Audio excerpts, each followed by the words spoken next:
The best of Booktube this week. I don't watch all of Booktube, that would be impossible. There's over 40,000 channels.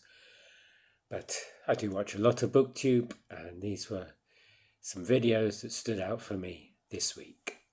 My name is Jim. This is my channel, Books, Reading and Stuff.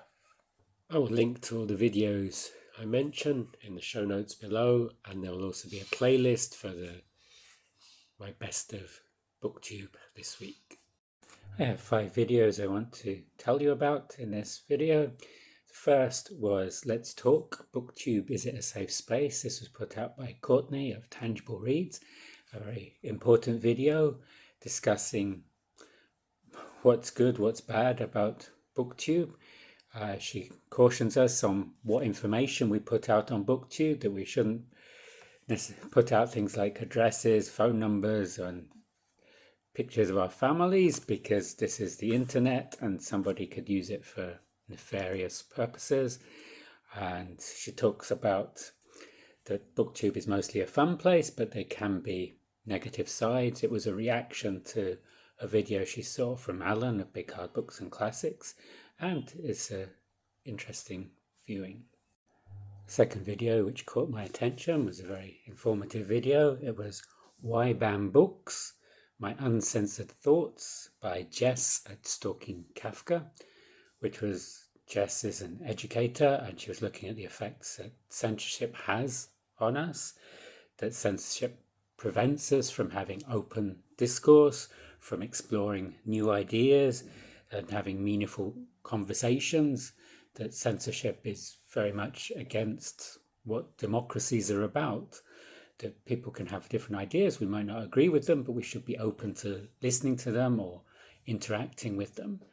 And it was very informative. It was over half an hour long, and it's well worth your time watching it.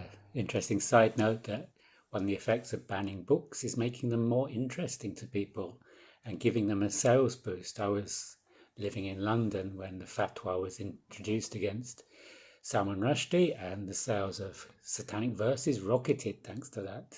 My third choice isn't necessarily a Booktube video. It's a short that's set in a library about a crazy librarian, and it was a lot of fun.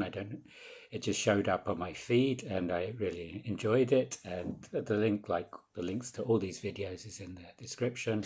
It's about this crazy librarian going around recommending titles to various students.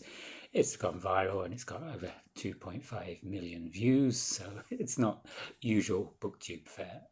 Fourth, we have What a Corker, a non-fiction book. This is Non-Fiction November, and this was a video put out by Mark at Book Time with Elvis. It's a book that works for Non-Fiction November and also Dr. November. The book was Russian Roulette by Giles Milton, and it starts with Mark reading a passage for over 2.5 minutes from this book about spies at the time of Lenin, just as Lenin was coming to power in Russia, and the British spies. And I think Mark could have a side hustle as an audio narrator. It was fascinating watching it. Last but by no means least is Willow at Books and Bow put out 11 must-read novellas. Unfortunately, I'm on the Read What You Own challenge, so I can't get these immediately, but I look forward to looking out for them in the future, because Willow enthuses so much about all of them, and some of them sound fascinating. There's This Is How You Lose the Time War, which was already on my radar, but it sounds like I really should be reading this. Mizai-san, which sounds fun, a Japanese novel about a boy who falls in love with a sort of cashier with this punk aesthetic. And there's all of these sound really great. Also, as we're near the end of the year, and I foolishly set my Goodreads target at 100, and I'm falling a bit behind. Novellas are very attractive for being quick reads. A novella, there's many definitions, and generally it's a book under 150 pages. So those are my choices. I hope you'll check out one or two of them. The links are in the description. If I missed any gems, please let me know in the comments. And If you like this video, you can give it a thumbs up. This will help me with the YouTube algorithm, and I will see you on the next video. Goodbye.